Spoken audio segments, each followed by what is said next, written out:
ראובן בכורי מת כוחי וראשית עוני יתר שאת ויתר עז. Il commence, Yaakov Avinu, avec Réhouven, et il dit à Réhouven, quand je t'ai conçu Réhouven, j'avais 84 ans.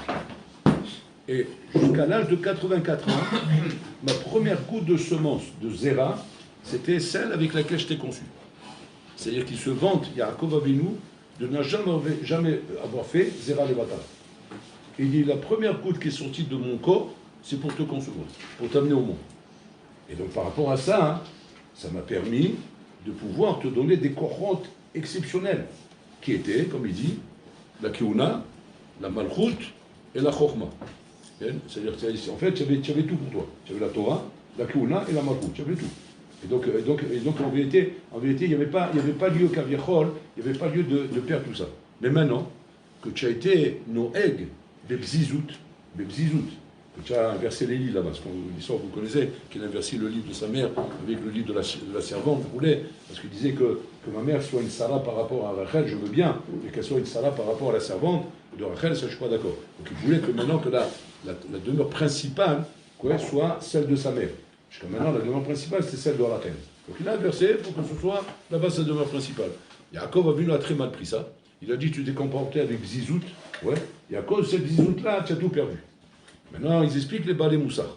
Quel est le rapport? Pourquoi la bzizout lui fait tout perdre? Parce qu'en fait, la bzizout est le contraire du shuvada. Le contraire du shuvada, le contraire du shikoul qu'un homme doit faire, de la chalul qu'un homme il doit prouver dans sa vie. Et quand un homme il n'a pas ces éléments-là, ni shuvada, ni achrayul, automatiquement, il ne peut plus être raoui de tous ces madrigotes qu'on lui donne. Extraordinaire. C'est-à-dire qu'on voit ici en Boutaï que les madrigotes qu'un homme il a, ce n'est pas des madrigotes kaviachol, comme on pourrait croire, nous, qu'on veut atteindre. On veut atteindre des madrigotes. Comme ça, on a compris jusqu'à maintenant, nous. C'est-à-dire qu'on vient au monde sans rien, et on veut atteindre des madrigotes. Au-dessus, la sig, maman, je combine à sagot, combine madrigotes. Et qu'en fonction du travail de chacun, on atteint plus ou moins des madrigotes. Ici, la Torah nous apprend différemment. Ici, elle nous apprend que, par le fait même d'être juif, d'être mamash yehudi, mamash ben shel hamelech, automatiquement, tu as toutes ces madrigotes en toi.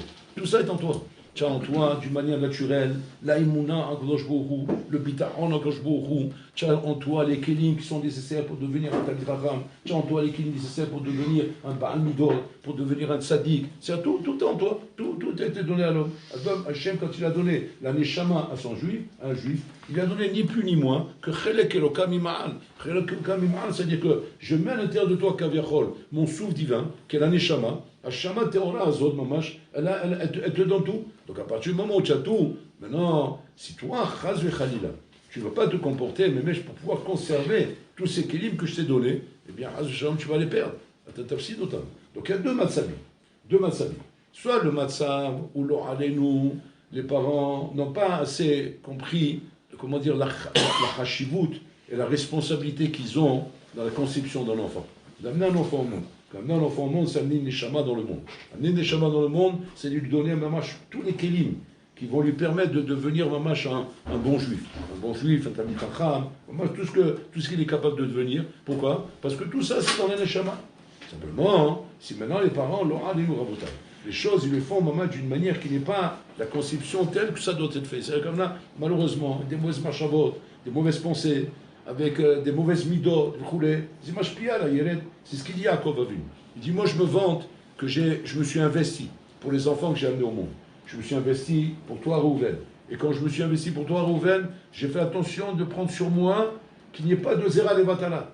Et pourquoi? Parce que je savais que cette goutte-là de Zera Levatala, elle va me coûter cher dans la conception de mon enfant. Donc j'ai fait attention à ces choses-là. Et ça lui regardait un peu la chalout qu'il y a. La chalout que l'homme il doit regarder de ce qu'il a entre ses mains. Et qu'il ne s'imagine pas que c'est du folklore. C'est une partie de plaisir. Voilà, on amène des bébés, on amène des trucs. Et voilà, il est mignon, on s'amuse avec lui. Vous voulez. Mais on ne sait pas qu'on a amené ici Bilham ou Balak. On ne veut pas savoir qu'est-ce qu'on a amené ici au monde. On ne sait pas. Parce que bataille, ce qu'on a dans la tête, on projette. On ne projette pas autre chose que ce qu'on a dans la tête. Tu ne peux pas t'imaginer qu'il va sortir de là-bas un enfant kadosh si jamais tu ne projettes pas de la gdusha.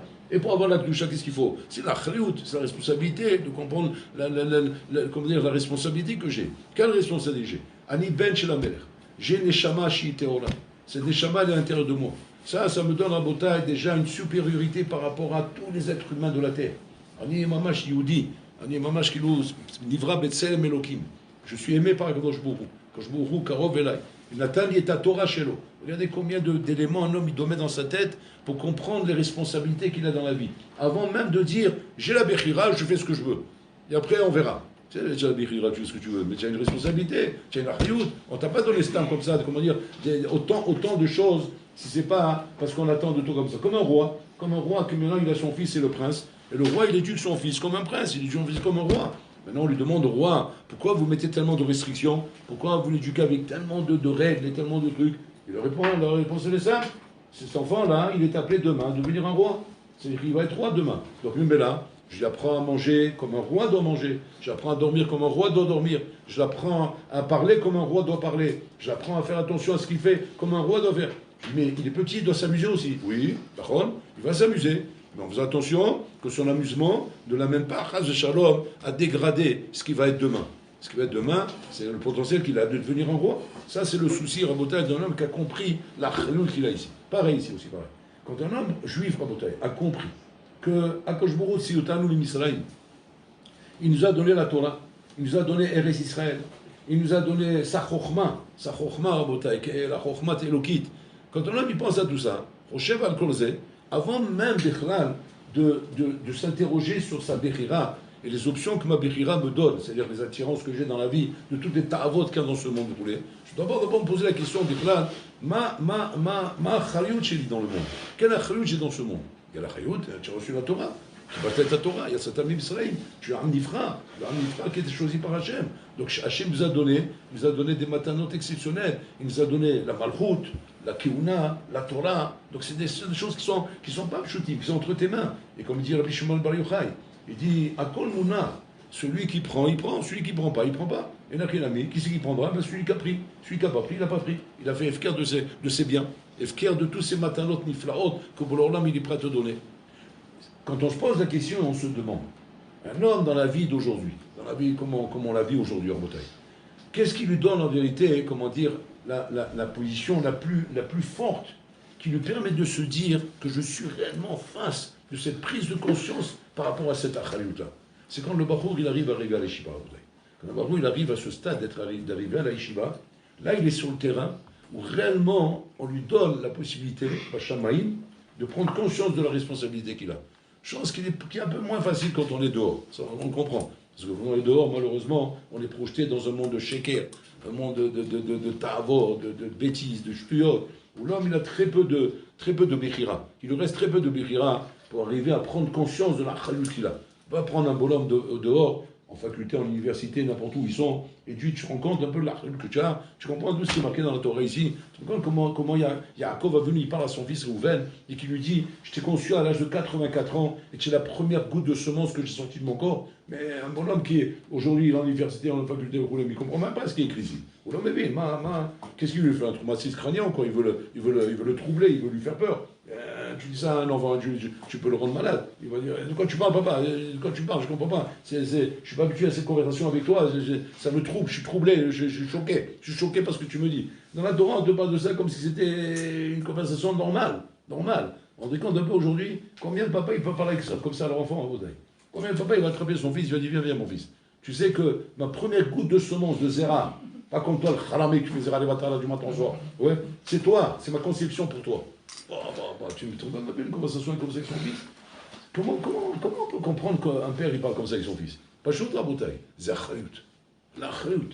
C'est-à-dire que Yaakov, Rabotou, il se rend compte de la chayut à Souma qu'il y a ici. Et que ce sont des choses qui ne peuvent pas être des sujets secondaires. Aujourd'hui, on parle des sujets principaux, avec nos enfants, avec les amis, à droite, à gauche, poulet. Mais des sujets qui sont tafel, qui n'ont qu'une achayut, qui ne relèvent même pas de tachayut. Et tu parles de ça du matin au soir. Et de quoi tu parles? Tu parles de Poutine, tu parles du foot, tu parles de la finale du monde. Quelle achayut c'est de ça? Pourquoi tu t'as sali pour des trucs comme ça? Maintenant, passe ta zman shelcha, et ta kohot shelcha, et ta chokhma shelcha, pour essayer de comprendre le régime de Bibi Netanyahu, comment il va faire dans la politique. Qu'est-ce qui va se passer avec l'Iran? Qu'est-ce qui va se passer avec le Hezbollah? Qu'est-ce qui va se passer avec ça? Des conversations qui n'ont aucun sens, qui ne relèvent même pas de ta chayut. Regardez que les sujets qui parlent Yaakov avec ses enfants. De quoi il parle? Il parle Rabotai de l'importance de faire attention à la Kedusha. Yaakov, il lui dit, Reuven, attention le Kadosh. Pourquoi? Parce que cette Kedusha, c'est ce qui est nécessaire pour avoir, comment dire, ces matanot qu'Hachem veut nous donner, qui sont la Torah, la Malchut, la Keuna, qui ne sont pas des choses légères. Et donc il faut la Kedusha pour ça. Qu'est-ce que tu veux pour ça? C'est pas la conversation qu'il a Yaakov avec ses enfants. Comment tu dors la nuit? Tu dors sur le côté ou tu dors sur le dos, sur le ventre? Tu vas dire, attends, mais il n'y a pas d'autre chose à parler. Je dors comme je veux. Non, justement, tu dors pas comme tu veux. Quand tu vas aux toilettes, comment tu te découvres? Comment tu fais pipi? Comment tu fais là-bas? Comment tu fais? On va dire, je fais quand j'ai envie. Non, même là-bas, tu rentres avec moi. Mais alors, bien sûr, je rentre avec toi là-bas. Pourquoi? C'est Achariout. T'as quel Achariout? Où tu es parti là? L'Achariout du monde, elle est basée sur Matsinou dans les toilettes. L'Achariout du monde. Et tu regardes un peu les disproportions que tu es en train de me donner ici. Parle-moi de choses sérieuses. Là, je comprends la Achariout. C'est quoi les choses sérieuses? Mon compte en banque, l'argent que j'ai sur le compte, combien je vais m'acheter, de quelle maison je vais pouvoir m'acheter, combien je vais pouvoir aller au restaurant. Tu parles de tout, qui sont que des choses futiles sur lesquelles tu n'as aucune Achariout. Parce que ça ne dépend pas de toi, tout ça. Donc regardez comment les Sarah Motaï pourraient tromper l'homme à le plonger dans, soi-disant, des discussions sérieuses qui touchent Rabotai au fonctionnement du Olam, qui sont les discussions sérieuses de ce Olam. On s'assoit comme ça à table, Rabotai, on voit une famille assise en train de parler du problème du corona, du problème de la conjoncture actuelle, du problème de l'évolution et du problème de l'augmentation des prix, des choses comme ça. Tu dis, oh, c'est une famille intelligente, c'est une famille chachama, c'est une famille, maman, on voit, ils se posent sur des sujets importants. Quand maintenant les chazas, tu leur demandais, c'est quoi ce yeshiva-là? Ils vont te dire, c'est Moshav Letzim. Et tu vas dire, mais ça va, c'est quoi? Ça, c'est Moshav Letzim? Alors, je comprends pas. Si ça, c'est Moshav Letzim, alors c'est quoi Moshav Chachamim? C'est quoi Moshav Chachamim? Si ça, c'est Moshav Letzim. Moshav Chachamim, c'est Yaakov Avinu. Ça soit avec les enfants, il leur donne les directives par rapport à quoi? Alors, Chayut. C'est-à-dire, faites attention à la Kedusha, faites attention à ça, faites attention à ça. Al-Zé Mitasek. Sur ça qu'il est Mitasek. Il est Mitasek à Botal de quoi? Des éléments qui vont être les éléments qui vont permettre à ces enfants d'être achraïs sur la Torah Kedusha, sur ce qu'on a devant nous à Botaï. Et que ce ne soit pas pris comme un sujet secondaire. Parce que ça, c'est secondaire aujourd'hui, la Torah. Dans la majeure partie des gens. La majorité des gens dans le monde à Botaï. Je parle du monde juif, hein. Mais c'est secondaire. Secondaire, encore, on pourrait dire pire que ça. C'est le dernier de mes problèmes, le dernier problème. Chez certains, et beaucoup même. C'est un problème que je rencontre qu'une fois par semaine à la synagogue, le Shabbat. Parce que dans la semaine, même si je viens prier, je n'ai pas le temps de parler. D'abord, je n'ai pas de rab. Je n'ai pas quelqu'un avec qui je me conseille. Donc, je ne parle jamais de tout ça. Et donc, je suis bercé constamment du matin au soir, à 90% de ma vie, dans du chol, dans du profane, dans mon travail, dans mes ignanim, dans ce qui se passe autour de moi.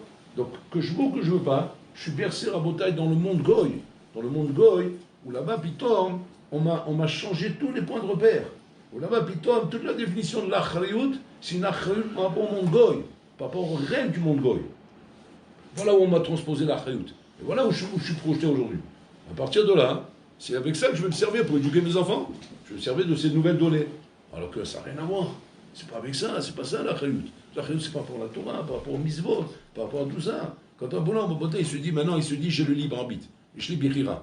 J'ai Bechira maintenant, par exemple, d'aller étudier ou bien d'aller me promener.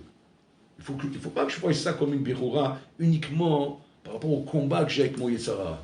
Parce qu'on a tendance à voir que ça. Ah, c'est encore un combat avec le Yetzara. Alors il faut se battre contre lui, il ne faut pas qu'il gagne. Maintenant, si on a échoué, qu'est-ce qu'on se dit? Bon, il m'a eu cette fois-ci. Bon, la prochaine fois, j'essaierai de l'avoir. Mais c'est plus grave que ça. Parce que toi, tu vois que le combat du Yetzara, le Yetzara Enachinami, c'est un chitimtse du combat que nous menons toute la journée à Rabotai par rapport à quelque chose de beaucoup plus grave que ça. C'est quoi la chose qui est plus grave ici? C'est la chalut que tu as envers ça, envers la Torah. Tu as une chalut envers la Torah en tant que juif. Tu es Yehudi. Le Yehudi, c'est quoi Yehudi Rabotai? C'est Ben Shelamelech. Il nous a donné sa Torah Kadosh Baruch Hu. On a une chalut avec sa Torah. Donc maintenant, je dois me poser la question, au moins, pareil que je dois me la poser à Botaï comme je me la pose dans mon travail. Comme une fois, le Zakai il était en train de mourir, Ses élèves, ils sont rentrés le voir, ils lui ont dit, Rabbi, donne-lui une Etzah avant de partir de ce monde. Alors il leur dit, Alvaï, vous allez avoir Irat Shamaïm, ouais, comme on a peur d'un Ben Adam. Chez Adam Omer, Alvaï, Shelo Yir'eni Adam, Shani Ose Avera. Que quand un homme il fait une Avera, il a peur qu'un homme il le voie. Alors le Talmidin Rabbi Han Mezaka, il leur dit à son rave, Asita Otanu ke Ganavim, tu nous as rendus à la madriga du Ganav. Parce que ça, c'est la madriga du Ganav, ça. C'est quoi la madriga du Ganav? Que le Ganav, il va voler, il dit, Alvaï, qu'on ne me voit pas. Qui ne te voit pas? Les Ben Adam. C'est de qui tu as peur? Tu as peur des Ben Adam.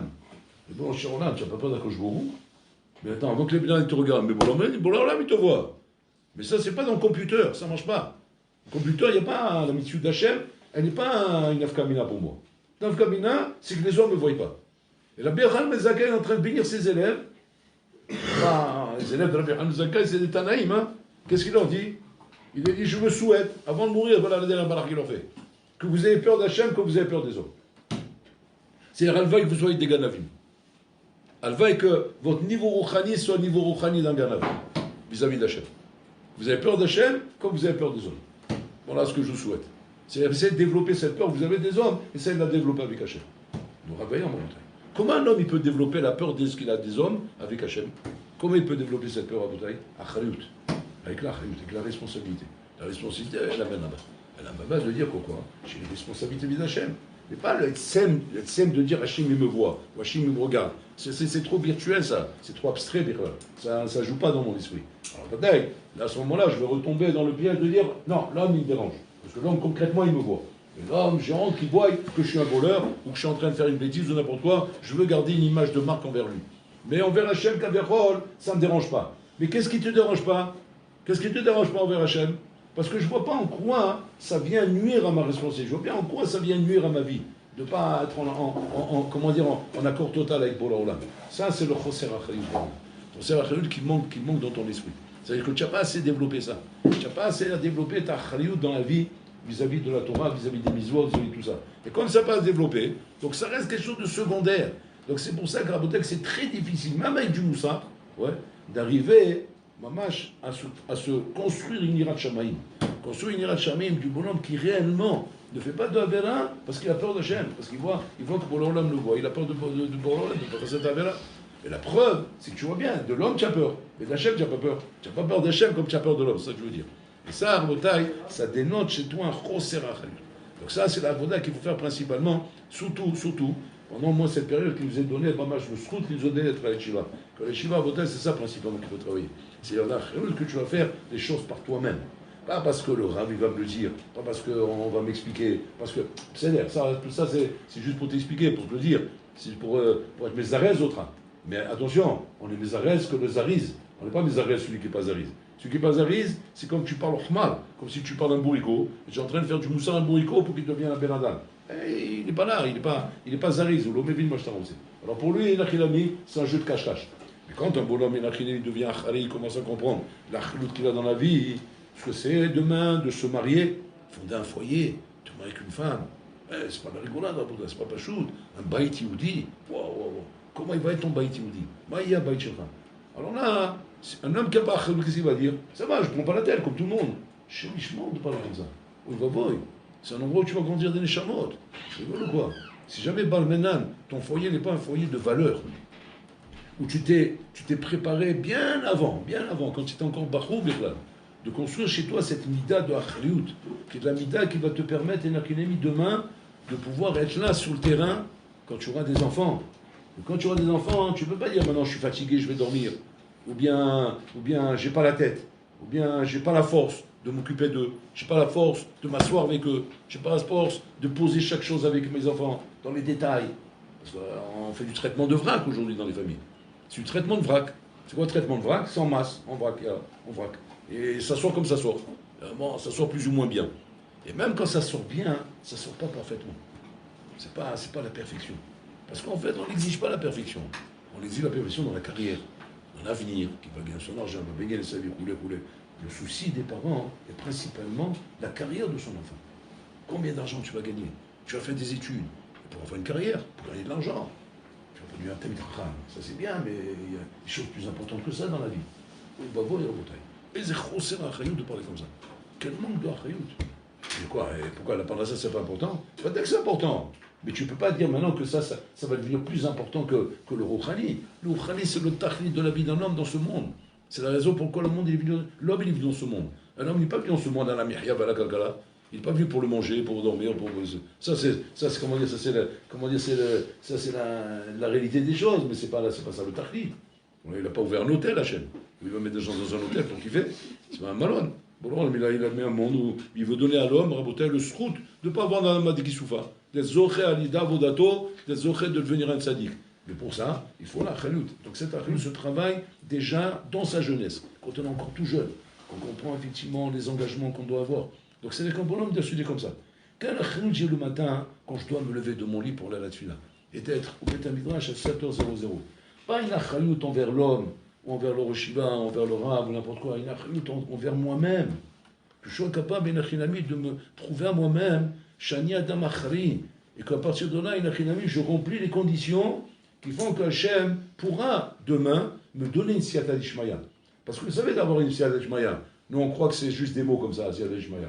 Siyata d'Ishmaya, c'est que Borolam Kavichol, il investit sur toi. Où est-ce que tu vas comprendre ça? Tu vas comprendre ça quand je vais t'expliquer dans ton langage. Quand par exemple, tu vas ouvrir une affaire, tu vas maintenant faire un rendez-vous avec le patron de la banque. Alors, tu vois, le patron de la banque, parce que tu veux une affaire, qui finance. Le patron de la banque, lui, va s'asseoir avec toi. Qu'est-ce qu'il va entendre? Il va entendre combien tu es cohérent, combien tu es un battant, combien tu es un bonhomme sérieux, qu'on peut miser sur lui. Parce que lui, c'est pas un fou, il mise pas n'importe comment. C'est pas un joueur de casino. Lui, il met de l'argent à Bibi quand il voit qu'il a toutes les chances de réussir. Donc il veut voir s'il va réussir. Amavdil, Beltoné, Shechol. De l'Orlam, c'est la même chose. À qui Hachim donne Siyata Ishmaya? Il donne la Siyata Ishmaya que je vous vois un Ben Adam, qu'il a prouvé, quand il était encore Bachour à l'Yeshiva, quand il était encore jeune, il a prouvé qu'il peut compter sur lui. Tu peux compter sur moi. Moi, le matin, je suis au Beth Midrash. Les Zdarim, je suis là. Les Chazalosh, je l'ai fait. La Hana, je l'ai fait. Je rentre en chiour, je suis prêt à rentrer en chiour. C'est pas simplement une question de fonctionnement par rapport au système où je suis. C'est par rapport à la crainte que j'ai vis-à-vis de moi-même. Maintenant, quand je vois que j'ai un problème dans ma vie rouchanite, je ne le rends pas comme un problème juste rouchani. C'est un problème dans ma vie. Ma vie est remise en question. Si j'arrive pas à faire attention à la Kedusha, j'arrive pas à faire attention à la Sniout, j'arrive pas à faire attention à Ben Adam la Havero, j'arrive pas à faire attention à mes midot, j'ai un problème grave. Et tout de suite, il me faut un rave, comme à Mavdel, il me faut un médecin quand je sens que j'ai des symptômes bizarres ou je me sens un peu fatigué. Et là, on se cherche le meilleur médecin, le meilleur truc, on cherche le meilleur technicien pour réparer l'ordinateur, le meilleur plombier pour réparer la tuyauterie, le meilleur cordonnier pour m'acheter les chaussures, et l'autre pour acheter le tissu. Mais tout ça, c'est du prosdor, c'est du rolamazé. Il faut un homme rabotaï qui n'est pas, comment dire, qui n'a pas compris, qui n'a pas encore atteint cette maturité rabotaï, de comprendre que la anagot shelcha shel yom yom, anagot shel yom yom concernant ta vie rouchanite, avant même de parler d'autre chose, avant de parler d'autre chose. Et qu'après, ça il a écrit, Rabbi Israël Veil, avec ses mains, il disait comme ça. Il nous disait, acharayut shelcha, klapé à Torah, quand il disait ça, la première fois qu'on a entendu ça, on se demandait s'il faisait une blague ou s'il était sérieux. Parce que Rabbi Israël Veil, je ne sais pas si vous avez connu Rabbi Israël Veil, c'est le sérieux par excellence. C'est monsieur le sérieux. C'est le sérieux. Il n'y a pas de cochis rigolent, de bougies souris, tout est. Tu vois, moi j'ai un séverton ambulant. Il n'y a pas de tout en sérieux. Alors il faisait la sikha de Souda Shishi. Souda Shishi d'Alishiva, il faisait la sikha de Rabbi Israël Veil. Et là-bas, une fois, il dit comme ça. Il dit, ce qui doit t'amener, il dit comme ça, à être sérieux quand tu te brosses les dents, c'est ton sérieux dans la Torah.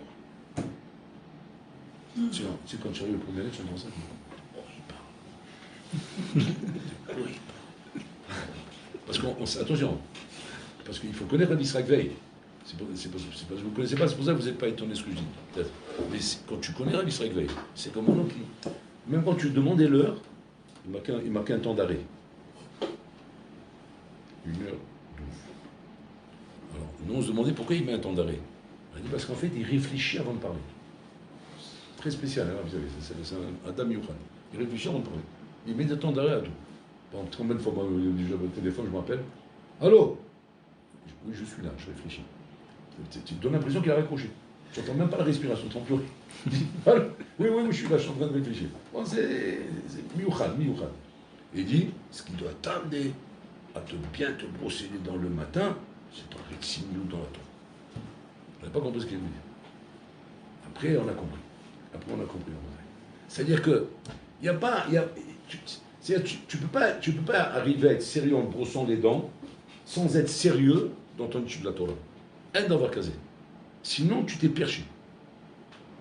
Tu t'es perché dans les clanimes du Rolamazé. Les clanimes du Rolamazé peuvent percher un bonhomme. Elle peut lui donner à Botaï un sérieux artificiel, qui n'est pas le sérieux de la matala de son Rolam. Où le bonhomme, il va être sérieux et consciencieux dans son travail, dans son hygiène, dans son état médical, dans tous les liens qu'il a. Mais dans la Torah, il n'est pas sérieux. Je lui dis, ben ça va, il est sérieux, mais bon, c'est vrai qu'il n'est pas sérieux. C'est vrai qu'il te dit, un d'avoir casé. Il n'est pas sérieux, c'est un perché. Ce bonhomme s'est perché. C'est-à-dire, en fait, il s'est perché sur des valeurs fausses, qui sont les valeurs du Rolamazé, et qui sont venues remplacer les valeurs de la Torah, où en vérité, toutes les qualités que tu as naturelles chez toi, comme dit ici Yaakov, tu les as perdues, qui sont des qualités naturelles d'être sérieux.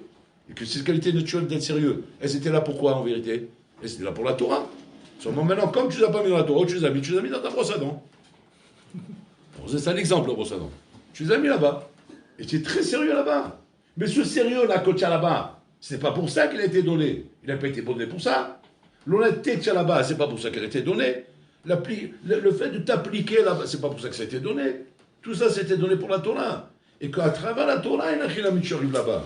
À travers le sérieux de la Torah, t'amènera là-bas au sérieux là-bas aussi. Comme il disait aux élèves, il leur dit un barour sérieux dans son limoud est un barour qui doit réussir son bac. Vous avez dit. Fais attention comme il disait les phrases. Il disait pas, Zama, sois sérieux dans ton bac, et aussi il faut être sérieux dans la Torah. Il dit, c'est ton sérieux dans la Torah qui doit t'amener là-bas. Et pas ton sérieux dans ton bac qui doit t'amener la Torah.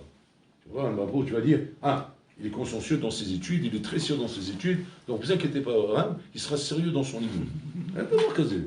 Tu es en train de m'embrouiller là. Tu m'embrouilles. Moi je veux savoir s'il est sérieux dans son limoud. Ou dans quel limoud? Ben limoud Torah.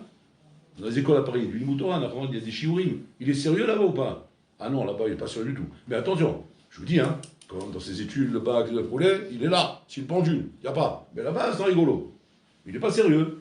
Et là-bas, qu'est-ce qui s'est passé? Ben parce qu'il a tout détourné dans le sens. C'est ça le problème en bouteille. Mais c'est ça la chénoute qu'un papa il doit avoir avec ses enfants.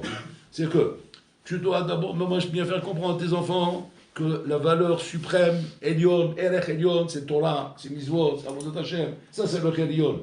Maintenant, il a mis des cases, il y a des sous-cases qui viennent derrière, en deuxième, troisième, quatrième, cinquième position, qui sont embêtés le Rolamazé. Mais en aucun cas mettre les choses à l'envers, Rabotaï. Il va vaut de mettre les choses à l'envers. Et ça, c'est ce que Yaakov veut faire comprendre à Ouven. Il va voir à Ouven, où tu étais quand tu as fait ça? Quand tu as pris les livres comme ça, et Faïta. Comment tu as pu faire une chose pareille? Qu'il nous fait Torah Shilcha. Quelle Torah t'a amené là-bas? Je dis, comment quelle Torah? Moi, ma tête. Comment ta tête? Si la Torah ne t'amène pas là-bas, comment tu as pu arriver là-bas? Et là, tu t'es égaré. C'est-à-dire que tu n'es pas Achari, c'est comme ça. Tu as perdu ta malroute, tu as perdu ta Bechora et tu as perdu ta Keoula. Tu as tout perdu. Vous vous rendez compte ce qu'on est en train de lui dire Rouven? Il a tout perdu. Il a tout dit pourquoi? Parce que tu n'es pas là-bas. C'est Nora Bayom. Tu peux avoir des bonhommes en beauté qui sont des vraies réussites dans le Gashmi, mais qui sont des échecs de la vie. Mais quoi? Il a réussi dans le Gashmi? C'est-à-dire, tu as réussi dans la vie, mais si tu n'as pas réussi dans le Gashmi. Parallèlement dans la Torah, je dis parallèlement pour dire pas plus. Tu as un échec. Je suis gentil quand je dis ça. Tu as un échec si tu veux attention à ça. Tu rigoles quoi? C'est pas normal. Tu dois avoir au moins le même sérieux. Sinon c'est un problème. Sinon, par où tu es passé? Et Chassita d'avoir casé que tu peux être autant sérieux dans le Khouan et aussi Mizalzel dans le Kodesh. Et d'avoir casé. Et là, Vadaï, c'est-à-dire que quoi? Que tu n'as pas compris Bichlal, tout ce que la Torah nous demande, tout ce qu'Hachem veut de nous. Bichlal, tu n'as rien compris de tout ça. Regardez le travail qu'on a à faire, le travail qu'on a à faire d'abord de bien comprendre combien il a mis ces choses-là représentent le Elech Elion, ces choses sont principales pour moi, et qu'après tous ces choses ils sont bien posés comme les choses principales pour moi, alors il a mis après on peut s'adonner à autre chose. Après, il n'y a pas de problème, ça donne autre chose. Le bonhomme, il est sérieux. Il a compris, il est cadré, il a bien un truc comme ça. Enfin, il disait comme ça, il dit pour être un juif, il faut passer par la yeshiva. Après, même si tu sors, bon, moi, j'ai appris c'est quoi un juif. Après, le bonhomme, il va savoir comment se comporter. Même si demain, il va en université, en faculté de rouler, il sait ce qu'il doit faire. Il connaît ses obligations. Mais pas le truc à l'envers. Pas genre, on vit d'abord dans l'Olamazé, et après on laisse on voit qu'est-ce qui reste pour la Torah. D'abord la Torah, après le Olamazé.